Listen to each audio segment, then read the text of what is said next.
আলহামদুলিল্লাহ আলহামদুলিল্লাহ আলহামদুলিল্লাহ মুআজ্জাজ ও মুহতারাম হযরত মুসল্লিয়ানে কেরাম, আল্লাহ তাআলার দরবারে দিল থেকে শুকরিয়া আদায় করি যে রমাদান মাস বিদায়ের পর শাওয়াল মাসের প্রথম জুমায় আল্লাহ তাআলা আমাদের সবাইকে একত্রিত হওয়ার তৌফিক দান করেছেন। অন্তরের অন্তঃস্থল থেকে বলি আলহামদুলিল্লাহ।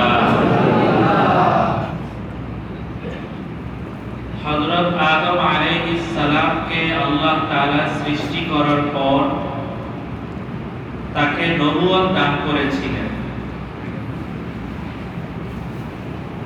নবুয়ত দান করার পর যুগে যুগে ধাপে ধাপে সময় সময় আল্লাহ তাআলা অনেক নবী রাসূলদেরকে দুনিয়াতে পাঠিয়েছেন। আপনাদেরকে আগে আমি অনেকবার বলেছি, যাদেরকে আল্লাহ তাআলা শুধু দাওয়াতের দায়িত্ব দিতেন, তুমি দাওয়াতের প্রচার করো, আল্লাহ এক, এই কথা প্রচার করো, শুধুমাত্র এই দায়িত্ব যাদেরকে দিতেন তাদেরকে বলা হয় নবী। আর যাদেরকে দায়িত্ব দেওয়ার সাথে সাথে আলাদা কিছু কিতাব নাজিল করা হয়, কখনো পুরা কিতাব নাজিল করা হয়, কখনো সহিফা নাজিল করা হয়। সহিফা মানে ছোট ছোট পুস্তিকা, আর কিতাব মানে একদম পুরা কিতাব। তো কিতাব অথবা সহিফা যেটাই হোক না কেন, মোট কথা আলাদা একটা গাইডলাইন দিয়ে দেওয়া হয়। এমন যাদেরকে আল্লাহ তাআলা দায়িত্ব দিয়েছেন, ওনারা নবী, সাথে সাথে ওনারা রাসূল, দুটোটাই ওনারা। এই জন্য সমস্ত নবী তারা রাসূল না, কিন্তু সমস্ত রাসূল তারা নবী। তো এই ধাপে ধাপে সমস্ত নবী রাসূলদেরকে আল্লাহ তাআলা পাঠিয়েছেন। পাঠানোর পরে সর্বশেষ হযরত রাসূল আকরাম সাল্লাল্লাহু আলাইহি ওয়াসাল্লামকে আল্লাহ তাআলা পাঠিয়েছেন। নবীজি বলেন যে ধরো একটা বড় সুন্দর বিল্ডিং বানানো হয়েছে, এই বিল্ডিং এর চমৎকার বিল্ডিং দেখতে গিয়ে মানুষের কাছে এত ভালো লাগছে, বিল্ডিংটা অনেক চমৎকার, অনেক সুন্দর, কিন্তু এক জায়গায় গিয়ে দেখা গেল ওই জায়গায় একটা ইট নাই, ইট নাই, ওখানে খালি জায়গা। তখন ওই বিল্ডিংটা মানুষ ঘুরে আর বিল্ডিং এর চমৎকার জিনিসটা দেখে, কিন্তু ওই ইটা ছাড়া যে জায়গাটা, ওই জায়গায় গিয়ে মানুষ বলে, আহা, এই জায়গাটা যদি শেষ হইতো, এতটুকু কাজ যদি শেষ হয়ে যেত, তাহলে কতই না ভালো হইতো। নবীজি বলেন, নবুয়তের যে বিল্ডিং আছে, এই বিল্ডিং সব আল্লাহ তাআলা পূরণ করে দিয়েছেন। একটা জায়গায় ফাঁকা ছিল, ওই একটা জায়গা আল্লাহ তাআলা আমাকে দিয়ে ভরে দিয়েছেন। নবীজি বলেন, আনা তিলকাল লাবিনা ওয়া আনা খাতামুন নাবিয়্যিন, আমি হলাম সেই ইট, যে ইটের মাধ্যমে আল্লাহ তাআলা সমস্ত নবীদের দরজা বন্ধ করে দিয়েছেন। তো নবীরা, আমাদের নবীদের মাধ্যমে, আমাদের নবীজির মাধ্যমে সমস্ত নবী আসার রাস্তা বন্ধ হয়ে গেছে। এই জন্য আল্লাহ তাআলাকে রব হিসাবে স্বীকার করা যেমন জরুরি, আবার আল্লাহ তাআলাকে এক রব হিসাবে স্বীকার করাও তেমনি জরুরি। তেমনি ভাবে নবীজিকে নবী হিসাবে মানা যেমন জরুরি, নবীজিকে শেষ নবী হিসাবে মানাও তেমন জরুরি। এটা বলা যাবে না যে আমরা তো তোমাদের নবীকে নবী মানি, বাকি আমাদের এর পরেও আরো নবী আসছে, এই কথা বলা যাবে? বলা যাবে না। নবী হিসাবেও নবী, আবার শেষ নবী হিসাবেও নবী। এটা হলো আমাদের নবীজির বৈশিষ্ট্য। কিন্তু আমাদের নবীজি সাল্লাল্লাহু আলাইহি ওয়াসাল্লাম চলে যাওয়ার পরে এই যে যুগ যুগ ধরে দ্বীনে ইসলাম চলতেছে।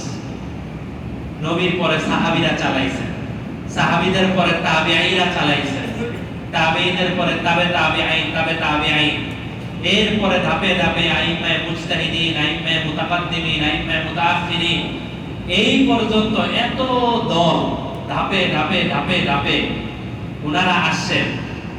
এখন পর্যন্ত এই জমানা পর্যন্ত আমাদের নবীজি কি করে গেছেন, সাহাবীরা কি করে গেছেন, তাবেঈরা কি করেছেন, ইসলামের মূল বিধান কি, এই সমস্ত কিছু আমাদের পর্যন্ত আসছে অনেক মানুষের মাধ্যমে। তবে এক নম্বরে যাদের নাম রাখতে হবে তারা হবে হক্কানি ওলামায়ে কেরাম। ওলামায়ে কেরামরা ইলমের চর্চা করেছেন, ইলমের চর্চা করে নবীর জ্ঞানগুলোকে ধরে রাখছেন। দেখেন, নবীজির যারা সাহাবী ছিলেন, সাহাবীদের মধ্যে কিন্তু সবাই উঁচু মর্যাদা, এই ব্যাপারে কারো কোনো সন্দেহ নেই। কিন্তু সব সাহাবীকে দিয়ে কি সব ধরনের কাজ হয়েছে? এক এক সাহাবী এক এক ময়দানে ছিলেন বীর বাহাদুর। হযরত খালিদ ইবনে ওলীদ এমন মুজাহিদ ছিলেন যে ওনার নাম শুনলেই, ওনার তরবারির কথা শুনলেই মানুষ এমনিই ভেগে চলে যেত যে খালিদ বিন ওলীদ আসতেছে, আর কেউ দরকার নেই। তাহলে ওনার দ্বারা আল্লাহ তাআলা জিহাদের অনেক কাজ নিয়েছেন। তো এরকম অনেক সাহাবীর দ্বারা আল্লাহ তাআলা অনেক কাজ নিয়েছেন, কারো দ্বারা বাদশাহী কাজ নিয়েছেন।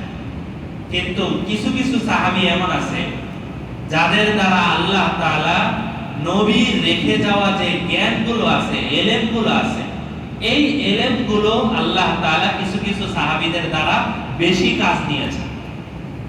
সাহাবায়ে কেরাম বলেন, নবীর যত জ্ঞান ছিল, নবীর যত জ্ঞান, এই সমস্ত জ্ঞানগুলোকে যদি একত্রিত করা হয় তাহলে দুইজন সাহাবীর মধ্যে সব জ্ঞান জমা হয়ে গেছে। একজন হলো নবীজির মেয়ের জামাই হযরত আলী রাদিয়াল্লাহু আনহু, আরেকজন হলো নবীজির খাস খাদেম হযরত আব্দুল্লাহ ইবনে মাসউদ রাদিয়াল্লাহু তাআলা। এই দুই সাহাবী, ওনারা ছিলেন সাহাবায়ে কেরামের মধ্যে সবচেয়ে বেশি জ্ঞানী, জ্ঞান অনেক বেশি ছিল। অন্যান্য সাহাবীদের জ্ঞান অনেক বেশি। কোন সাহাবী নবীজির একদম সামান্য সময়ের সোহবত পাইছেন যে সাহাবী, ওই সাহাবীর জ্ঞানের সমানও কি আমরা হতে পারবো? কারণ ওনারা সোহবত দ্বারা অনেক উপরে চলে গেছেন। তারপরেও জ্ঞানের দিক থেকে এখন পর্যন্ত কিতাবাদির মধ্যে কয়েকজন সাহাবীর নাম বিশেষভাবে আসে। এই হযরত আলী রাদিয়াল্লাহু আনহু, হযরত আবু হুরায়রা রাদিয়াল্লাহু আনহু, অনেক হাদিস ওনার দ্বারা আসছে আমাদের পর্যন্ত। হযরত আয়েশা রাদিয়াল্লাহু তাআলা আনহা, নবীজির বিবি, উনি ছিলেন অনেক বড় আলেমা, অনেক বড় জ্ঞানী।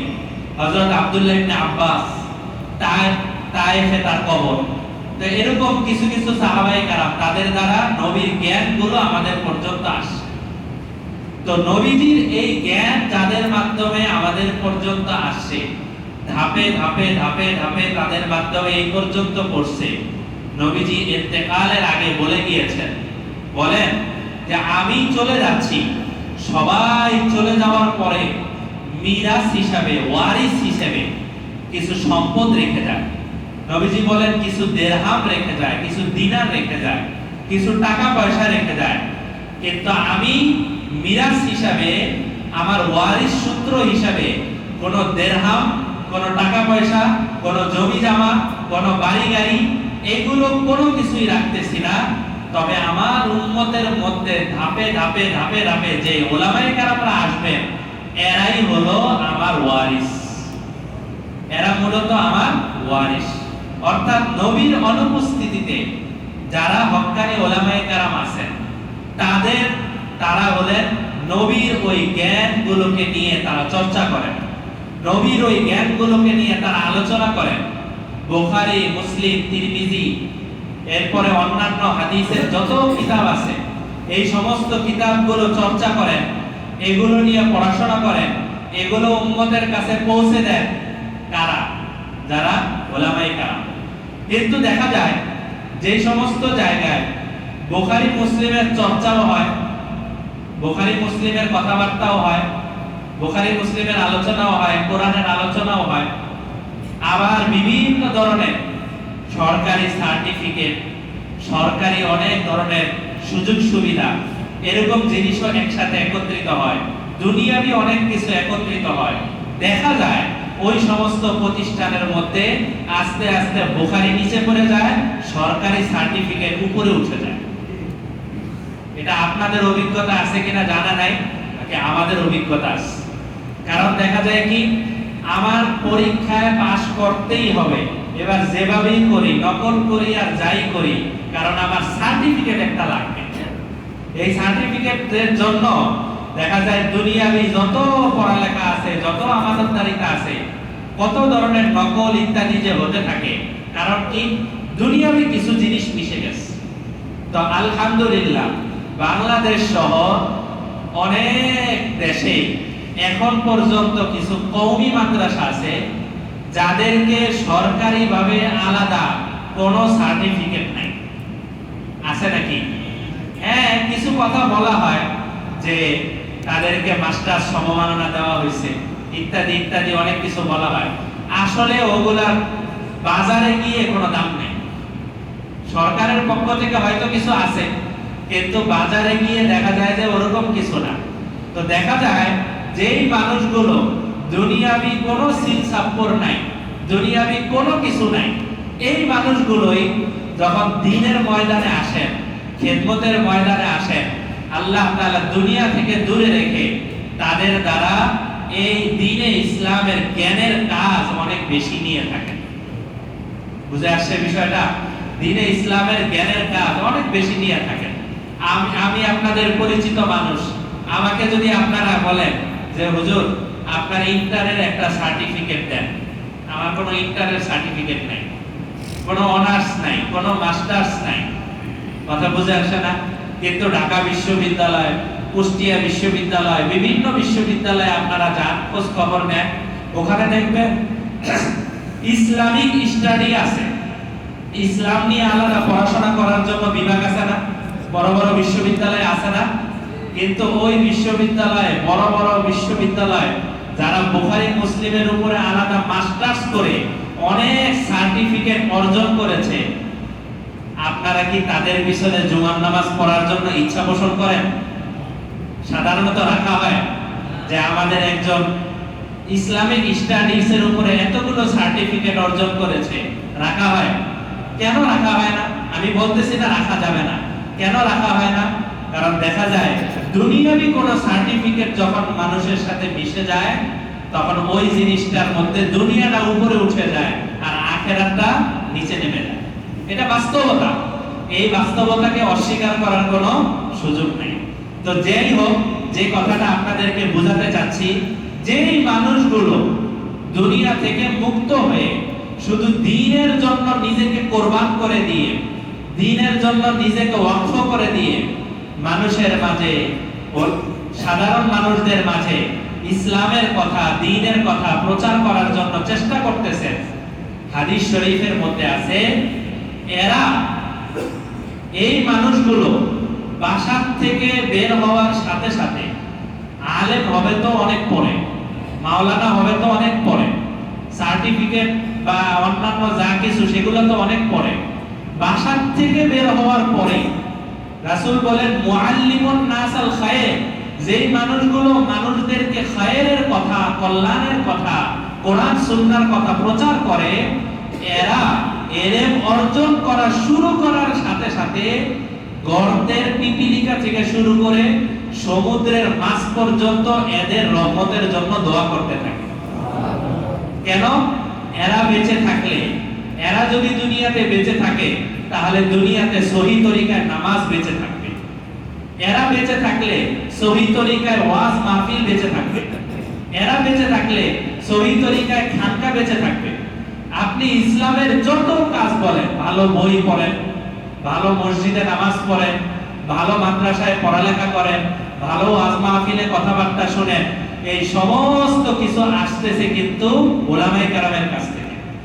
এই জন্য আমাদের ওস্তাদ মুহতারাম বলতেন যে বিদ্যুতের যেমন একটা পাওয়ার হাউস থাকে, ওই পাওয়ার হাউস থেকে প্রতি এলাকায় এলাকায় বিদ্যুৎ সাপ্লাই করা হয়, ঠিক বর্তমান জমানায় দ্বীনি মাদ্রাসাগুলো এগুলো হলো একটা পাওয়ার হাউসের মতো। এখান থেকে সঠিক ইমাম, এখান থেকে সঠিক মুদাররিস, সঠিক মুফাসসির, সঠিক লেখক, এগুলো সব এই দ্বীনের পাওয়ার হাউস থেকে সাপ্লাই দেওয়া। বুঝে আসে? তো বর্তমানে এদের জন্য, এদের উসিলায় দেখা যায় অনেক মানুষ গুনাহের মধ্যে নিমজ্জিত। একজন উলামায়ে কেরাম, একজন আলেমের কাছে আসছেন, কিছু সময় বয়ান শুনছেন, আবার তার মধ্যে জিকির শুরু হয়ে গেছে। আগে নামাজ পড়তো না, আবার নামাজ শুরু হয়ে গেছে। আগে রোজা রাখতো না, আবার রোজা শুরু হয়ে গেছে। কেন? একজন আলেমের 1 ঘন্টার বয়ান শুনছেন, আধা ঘন্টার বয়ান শুনছেন। তার লেবাস, তার পোশাক আগে সুন্নত তরিকায় ছিল না, কাফের মুশরিকদের মতো ছিল। এখন সে পুরা সুন্নত তরিকায় নবীজি যেমন পোশাক পরতেন ওরকম পোশাক লাগায়া ফেলছে, অন্যদিকে সে তাকায়ও না। এই জিনিসগুলা কেন? হক্কানি উলামায়ে কেরামের মেহনতের বদৌলত। এইজন্য এটা পাওয়ার হাউস। তো রাসূল বলেন যে শুধুমাত্র গর্তের পিপিলিকা আর সমুদ্রের মাছ এরাই শুধু দোয়া করে এটা না, বরং এদের জন্য রাস্তায় ফেরেশতারা ডানা বিছিয়ে দাঁড়িয়ে যায়। ফেরেশতারা তাদের সম্মানে ডানা বিছিয়ে দাঁড়া যায়। লাতাযুল আজনিহাতাহা, তাদের ডানা বিছিয়ে দেয়। লিযাতি তালিবিল ইলম, একজন তালেবে ইলমের সম্মানের জন্য, তালেবে ইলমের খুশির জন্য। তো আমি যে আয়াতটা 23 পারা থেকে আপনাদের সামনে তেলাওয়াত করেছি, ওই আয়াতের মধ্যে আল্লাহ তাআলা বলেন যে শুনে রাখো, যাদের কাছে এই কিতাবের ইলম আছে আর যাদের কাছে এই কিতাবের ইলম নাই, তারা কোনো সময় দুইজন বরাবর হবে না। তারা বরাবর হবে না। দুইটার মধ্যে আকাশ পাতাল পার্থক্য। কিতাবের জ্ঞানওয়ালা মানুষ একরকম, আর কিতাবের জ্ঞান সারা মানুষ আরেক রকম। আমি যখন ছোটবেলায় মাদ্রাসায় ভর্তি হই, আমার বাবা আমাকে মাদ্রাসায় ভর্তি করান। ভর্তি করানোর সময় এখন আমার বাবা বলেন, আগে বলতেন না, আগে শুনি নেই, বলেন যে আমার নিয়ত ছিল যে তোমাকে প্রথমে কোরআনের হাফেজ বানাবো, হাফেজ বানায়া এরপরে আখিরাত কামাবো, এরপরে আমি তোমার ডাক্তার বানাবো, ডাক্তার বানায়া তোমার দ্বারা দুনিয়া কামাবো। কিন্তু যখন হাফেজিতে ভর্তি হইছি, একজন হুজুরের কথা বলে যে তার কাছে শুনছি যে ছেলে হাফেজ হলো কিন্তু কোরআনের ভিতরে কি আছে সেটা ছেলে বুঝতে পারলো না। তাহলে কি ছেলে মজা পাবে? মজা পাবে না। ওই একজন আলেমের কথা শুনে আমাকে হাফেজ করার পরে ওই দুনিয়া যা আছে ওগুলা বাদ দিয়ে আলেম হওয়ার জন্য ভর্তি করিয়ে দিয়েছে। কথা বুঝে আসছে? এই যে দেখেন, সাধারণ একজন মানুষ, যে একজন আলেম আর আরেকজন আলেম না, দুইজন কোনোদিন সমান না, বরং দুইজনের অবস্থা আকাশ পাতাল পার্থক্য। স্বয়ং আল্লাহ তাআলা কোরআন মাজিদের মধ্যে বলেছেন। তো আমরা আমাদের যার যার সামর্থ্য আছে, চেষ্টা করা দরকার আমরা আমাদের সন্তানাদি, আমাদের নাতিপুতি, আমাদের বংশধর সবাই যেন কোরআনের হাফেজ হয়, কোরআনের আলেম হয়। এই জিনিসটা আমাদের সবার চেষ্টা করা দরকার না? সবার চেষ্টা করা দরকার। কত মানুষ এমন আছে এখানে থাকতে পারেন, আমি কাউকে তো নির্দিষ্ট করে বলি না, কত মানুষ এমন আছে যে উনি যদি মারা যান, উনি মারা গেলে ওনার খাটিয়ার সামনে এসে সূরা ইয়াসিন পড়ার মতো কোনো ওয়ারিস ওনার নাই। এরকম আছে না? আছে। কেন? কেন ওয়ারিস নাই? উনি বুঝছেন যে জিনিস, সেটা হলো টাকা। উনি একটা জিনিসই বুঝতে পারছেন, সেটা কি? টাকা। টাকা আছে, আমার সন্তানকে আমি টাকায় অনেক কিছু করে দিব। পরে দেখা যায় কি অনেক সময় টাকাও পায় না, আখিরাতও পায় না। এরকম হয় না? সন্তানের দ্বারা বাবা মা ধিক্কৃত হয়, বাবা মা অপমানিত হয়, বরঞ্চ আরো আগে বেড়ে বললে সন্তানের হাতে বাবা মা মার খায়। এরকম কি আমাদের সমাজে নাই? আছে। তো এই জন্য আপনাদেরকে বলছি যে সবচেয়ে ভালো তো হলো এরকম, আমার যদি 5 সন্তান থাকে, আমি 5 সন্তানকে আল্লাহর দ্বীনের জন্য ওয়াকফ করে দিব। আমার 3 সন্তান থাকলে 3 সন্তানকে আমি হাফেজ আলেম বানাবো। আর একজন সন্তানকে যদি আমি হাফেজ আলেম বানাই, তার বংশধর যারা আসবে তাদের কি হাফেজ আলেম তারা স্কুলে পড়াবে? তারা দুনিয়াবী শিক্ষায় শিক্ষিত করবে? দেখা যাবে আপনি আপনার সন্তানকে হাফেজ আলেম বানাইছেন, তার সন্তানরা তার সন্তান, তার সন্তানরা তার সন্তান, এভাবে ধাপে ধাপে বংশধরের মধ্যে আলেমের বংশধর চলতে থাকবে। এটা আমার জন্যই খুশনসিব, আমার জন্যই ভাগ্য ভালো। কারণ যারাই আলেম হবে তারাই নামাজের পরেই দোয়া করে, আল্লাহ আপনি আমাকে, আমার বাবাকে, আমার দাদাকে, আমার পূর্বপুরুষ যারা আছেন তাদেরকে, তো আমার থেকে যত ধাপে ধাপে চলতে থাকবে সবাই নিয়মিত কবরে আমার জন্য দোয়া করতে থাকবে না? আর ওই সওয়াব আমার কবরে পৌঁছতে পারবে না? পৌঁছতে থাকবে। এটা আমাদের জন্য একটা সৌভাগ্য। এত বড় একটা কথা, এত বড় লম্বা কথাটা আপনাদেরকে বলছি একটা কারণে। কারণটা হলো স্কুল, কলেজ, ভার্সিটি ইত্যাদি যে সমস্ত দুনিয়াবী শিক্ষা আছে, এই সমস্ত শিক্ষাগুলোতে জানুয়ারি টু জানুয়ারি শিক্ষাবর্ষ চলে। 1 জানুয়ারিতে পড়াশোনা শুরু হয়, ডিসেম্বরে গিয়ে পড়াশোনা শেষ হয়, আবার আরেক জানুয়ারিতে শুরু হয়, ডিসেম্বরে গিয়ে শেষ হয়। এইভাবেই শিক্ষাবর্ষগুলো চলতে থাকে। কিন্তু কওমি মাদ্রাসা যেগুলোর মধ্যে বাচ্চাদেরকে হাফেজ বানানো হয়, আলেম বানানো হয়, কোরআন হাদিসের শিক্ষা দেওয়া হয়, এই কওমি মাদ্রাসাগুলোতে কিন্তু জানুয়ারি টু জানুয়ারি শিক্ষাবর্ষ চলে না। ওখানে হলো রমজান টু রমজান। এক রমজান শেষ হলে একটা শিক্ষাবর্ষ শুরু হয়, আরেক রমজান আসা পর্যন্ত একটা শিক্ষাবর্ষ শেষ হয়। এরপরে গিয়ে আবার রমজানের পরের থেকে নতুন শিক্ষাবর্ষ শুরু হয়। আমার কাছে অনেক মুসল্লিরাই মাঝে মধ্যে যোগাযোগ করেন জানুয়ারি মাসে, কেউ যোগাযোগ করেন অন্যান্য মাসে, হুজুর বাচ্চাকে ভর্তি করা হবে না। এখন তো ভর্তি হওয়ার কোনো সুযোগ নাই, এখন তো একটা শিক্ষাবর্ষ চলছে, বুঝতেই চান না। হুজুর একজনকে নিলে কিছু হবে না, একজন ছাত্রকেই তো দিব। ভাই একটা তো প্যাকেজ চলছে, এই প্যাকেজ রমজানের পর থেকে শুরু হয়, আরেক রমজান পর্যন্ত চলে। এটা অনেক মানুষের জানা নাই। তো এখন বর্তমান এই আজকে থেকে আগামী 2-3 দিন 5 দিন পর্যন্ত অনেক কওমি মাদ্রাসায় ভর্তি চলছে। আপনার কাছে দাঁড়ে হোক, আপনার দূরে হোক, আপনার যেখানেই হোক, যারা বাচ্চাদেরকে নিয়ত করেন আমি বাচ্চাকে হাফেজ বানাবো, আমি বাচ্চাকে আলেম বানাবো, তারা এখনই মূলত ভর্তি করার সময়।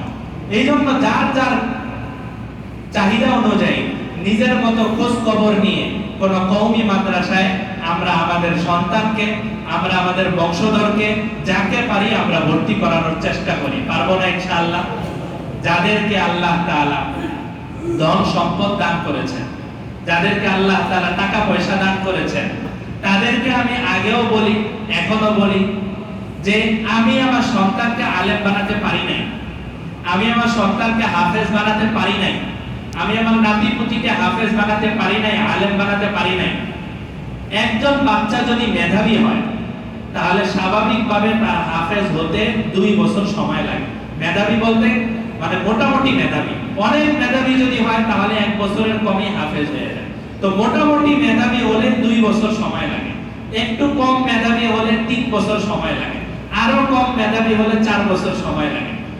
আমি কি পারি না? যাদের টাকা পয়সা আছে, ধন দৌলত আছে, তাদেরকে বলছি, আমি কি পারি না যে কোন একজন ছাত্র, যেই ছাত্রটা হাফেজ হবে আগামী 3 বছর তার সময় লাগবে, এই প্রতি মাসে তাকে 4000 টাকা বা 5000 টাকা তার মাদ্রাসার খরচ এবং তার হাত খরচ যা লাগে এটা আমি তাকে দিয়ে 3 বছর আমি তার খরচ বহন করে, এরপরে তার সমস্ত খরচ বহন করে হেফজের যে সওয়াব, এই সওয়াবটা আমি অর্জন করে নিই। এটা সুযোগ আছে। কিন্তু যদি কেউ চায়, এটা একটা আইডিয়া, যদি কেউ চায় যে আমি কোন একজনের দায়িত্ব নিলাম, 5 জনের দায়িত্ব নিলাম, আমার পরিচিত একজন আছে যিনি 13 জনের দায়িত্ব একাই নিয়েছেন, প্রতি মাসে মাদ্রাসায় 4500 করে টাকা লাগে, 13 জনের দায়িত্ব, তার মানে কত টাকা ওনার দেওয়া লাগে, যে না আরো লাগলে আরো দিব। এক একজনের দায়িত্ব নিয়ে নিয়ে প্লাস তাকে হাফেজ বানানো, তাকে আলেম বানানো। আমার সন্তানাদি হইতে পারে নাই, আমি আরেকজনের সন্তান যিনি সামর্থ্য নাই, তারটা দায়িত্ব নিয়ে আমি সেই দায়িত্ব আঞ্জাম দেওয়ার চেষ্টা করি। এটা আমরা সবাই যার যার সাধ্য অনুযায়ী যোগাযোগ করি, মাদ্রাসায় যোগাযোগ করি, হক্কানি ওলামায়ে কেরামের সাথে যোগাযোগ করি। মোট কথা বোঝানোর উদ্দেশ্য হলো এখন একটা মৌসুম, আমরা আমাদের বংশধরকে যদি চাই তাহলে দ্বীনি শিক্ষা তাদেরকে শিক্ষিত করতে পারি। এটা হলো একটা বিষয় আপনাদেরকে বললাম। আরেকটা বিষয় প্রসিদ্ধ যেটা, সেটা ঈদের বয়ানেও আপনাদেরকে বলছি। ঈদের বয়ানে অনেকে ছিলেন না, তাই আজকে আবার মনে করে দিচ্ছি যে এই যে এখন যে মাসটা চলতেছে শাওয়াল মাস, আমরা 30 দিন রোজা রেখেছি। 30 দিন রোজা রাখার পরে এই শাওয়াল মাসে যদি কোনো বান্দা 6টা রোজা রাখে, 6টা রোজা 30 দিনে 6টা রোজা, এটা অনেক সহজ না? আল্লাহ তাআলা ওই বান্দাকে সারা বছর নফল রোজা রাখার সওয়াব দান করবেন। সুবহানাল্লাহ। মান সামা রমাদান, কেউ রমজানের রোজা রাখলো, সুম্মা আতবাহু সিত্তাম মিন শাওয়াল, এরপর সে শাওয়ালের 6টা রোজা রাখলো, কানা কাসিয়ামিদ দাহা, মুসলিম শরীফের হাদিস, সে কেমন যেন সারা বছরের রোজা রাখলো। তো আমরা যারা পুরুষ মানুষ আছি, তারা সারা বছরের রোজা রাখার নিয়তে আমরা 6টা রোজা রাখা শুরু করে দেই। ভেঙে ভেঙে রাখতে পারি, একসাথেও রাখতে পারি, যার যেভাবে ইচ্ছা সেভাবেও রাখতে পারি। কেউ যদি চাই যে প্রতি সোমবার বৃহস্পতিবার, সোমবার বৃহস্পতিবার, তাহলে একসাথে শাওয়ালের রোজাও রাখা হয়ে গেল। আবার নবীজি সোমবারে রোজা রাখতেন, নবীজির জন্মদিন হিসাবে প্রতি সোমবারে নবীজি রোজা রাখতেন, আমি প্রতি সোমবারই রোজা রাখা হয়ে গেল। দুইটা সওয়াব একসাথে কামানো হইল। যারা চান ওইভাবেও রাখতে পারেন। মা বোনদের জন্য মাসালা হলো, যারা জওয়ান আছে তাদের প্রতি মাসেই অসুস্থতা থাকে, যে অসুস্থতার কারণে ওনারা রোজা রাখতে পারেন না, এই রোজাগুলো কাজা করা কিন্তু ফরজ। মা বোনরা রমজান মাসে যে অসুস্থতার কারণে রোজা রাখতে পারেন নাই, এগুলো কাজা করা ফরজ। এখন এই ক্ষেত্রেও আমার জন্য দুইটাই সুযোগ আছে। কেউ যদি চায় যে আগে কাজাগুলো রেখে এরপরে শাওয়ালের 6 রোজা রাখবো, তাহলে এক মাসের মধ্যেই রেখে শেষ করতে হবে। কেউ যদি চায় যে আগে শাওয়ালের 6 রোজা রেখে ফেলি, এরপরে আমি কাজা রোজাগুলো রাখবো, তাহলে ওইটাও কি আছে? জায়েজ আছে। দুটোটাই জায়েজ আছে, শুধু আপনার নিয়তের পার্থক্য।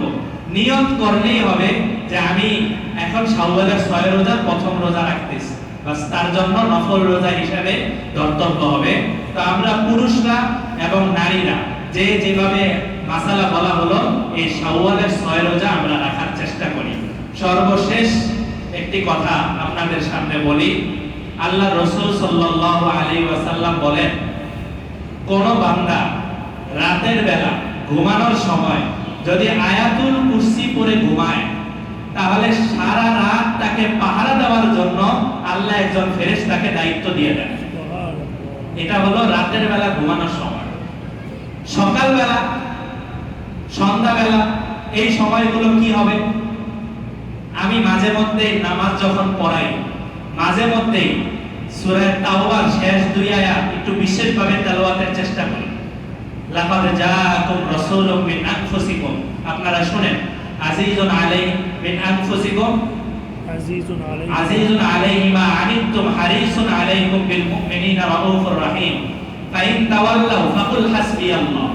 এরপর থেকে লা হাসবিয়াল্লাহ লা ইলাহা ইল্লা হু আলাইহি তাওয়াক্কালতু ওয়া হুয়া রাব্বুল আরশিল আযীম। এটা হলো 11 পারা সূরা তাওবা শেষ আয়াত। 11 পারা সূরা তাওবা শেষ আয়াত। হাসবিয়াল্লাহ লা ইলাহা ইল্লা হু আলাইহি তাওয়াক্কালতু ওয়া হুয়া রাব্বুল আরশিল আযীম। এই হলো আয়াত। আমরা যদি চাই তাহলে এটা সবাই মুখস্থ করতে পারি। ফজরের পরে 7 বার, মাগরিবের পরে 7 বার। রাসূল বলেন, এই আমলটা যদি কেউ করে তাহলে সন্ধ্যা পর্যন্ত, সকালবেলা করলে সন্ধ্যা পর্যন্ত তার জান এবং তার মাল দুটোটাই স্বয়ং আল্লাহ তাআলা নিজে হেফাজত করেন। হাসবিয়াল্লাহ লা ইলাহা ইল্লা হু আলাইহি তাওয়াক্কালতু ওয়া হুয়া রাব্বুল আরশিল আযীম। এই কথাগুলো, এই আমলটার কথা কেন বললাম? এই ঈদের আগে, ঈদের পরে, এই সময়ের মধ্যে বহু মানুষ সড়ক দুর্ঘটনায় ইন্তেকাল করেছে। হাদিস শরীফের মধ্যে আছে, যারা এরকম দুর্ঘটনায় মারা যায় আল্লাহ তাআলা তাদেরকে শাহাদাতের মর্যাদা নসিব করেন। তো আমরা দোয়া করি, এই যে বাস উল্টে মারা গেল, গতকালকে আমাদের মোহাম্মদপুরের একজন বড় আলেম, জামিয়া মোহাম্মদিয়া মাদ্রাসার প্রধান মুফতি, কুমিল্লায় মিয়ামি হোটেলের সামনে বাস এবং প্রাইভেট কারে সংঘর্ষ হয়ে এক পরিবারের 4 জন সেখানে শেষ মোহাম্মদপুরে। এর আগে বাস উল্টে মারা গেল, এর আগে ট্রেনের বগি এদিক সেদিক হয়ে মারা গেল, এরপরে ট্রেনের মধ্যে আগুন লাগানো হলো। এগুলো কোনো ষড়যন্ত্রের অংশ কিনা তা তো আমরা বলতে পারবো না, কিন্তু আমাদের দায়িত্ব যে আমরা সকালবেলা যখন বাসা থেকে বের হব, অনেকেই এমন আছে যারা দূরে চাকরি বাকরি করতে চান, যারা প্রতিদিন তাদের জার্নি করতে হয়, প্রতিদিন বাসে চলাচল করতে হয়, প্রতিদিন তাদের সফর করতে হয়। আমরা চেষ্টা করি আমরা যখন বাসা থেকে বের হচ্ছি, সকালবেলা বের হচ্ছি, প্রত্যেকবারই যখনই বের হচ্ছি তখনই আমরা এই দোয়াটা একটু 7 বার পড়ে বের হওয়ার চেষ্টা করি। হাসবি আল্লাহ লা ইলাহা ইল্লা হু আলাইহি তাওয়াক্কালতু ওয়া হুয়া রাব্বুল আরশিল আযীম। যদি এখন মুখস্থ করতে না পারেন, ছোট্ট দোয়া বলতেছি, আপনারা যে কোনো জায়গায় মোবাইলেও যদি লেখেন সূরা তাওবার শেষ আয়াত, দেখবেন যেটা চলে আসে, ওখান থেকে আপনি মুখস্থ করে নেন। কাউকে জিজ্ঞেস করলে কোরআন শরীফ থেকে বের করেন, কোরআন শরীফ বের করে সূরা তাওবার শেষ আয়াতটা বের করে একটু মুখস্থ করে এরপরে আমি রাস্তায় বের হওয়ার চেষ্টা করি। একবার এক সাহাবী এমন হইছে যে প্যারালাইসিসে আক্রান্ত অবস্থায় শুয়ে আছেন, উনি হাদিস বয়ান করতেছেন, নবীজি বলছেন এই আমলটা করলে তার জীবনে কোনো বিপদ আপদ আসবে না, তার জানও হেফাজত থাকবে, তার মালও হেফাজত থাকবে। একজন প্রশ্ন করে, হে আল্লাহর রাসূলের সাহাবী, আপনি নিজেই তো প্যারালাইসিসে আক্রান্ত, আপনি আবার এই দোয়ার হাদিস বয়ান করতেছেন, আপনি নিজে কি আমল করছেন এই দোয়ার উপরে? তখন ওই সাহাবী বললেন কি, আমি সব সময় এই দোয়ার উপরে আমল করার চেষ্টা করতাম, কিন্তু যেই দিন আমি আক্রান্ত হয়েছি এর 1-2 দিন ওই দিন এর পরে আমার মনে পড়েছে এই দোয়ার আমলটা আমি ছেড়ে দিয়েছিলাম, ওই সময় আমার উপরে এই বিপদ আসছে। তো আমরা এটা শেখার চেষ্টা করি এই দোয়াটা যেন আমাদের উপরে সড়ক দুর্ঘটনা, অন্যান্য বিপদ আপদ, বাসা বাড়ি, চোর ডাকাত ইত্যাদি বিপদ আপদ থেকে আল্লাহ তাআলা আমাদের সবাইকে হেফাজত করেন। ওয়া আখিরু দাওয়ানা আলহামদুলিল্লাহি রাব্বিল আলামিন।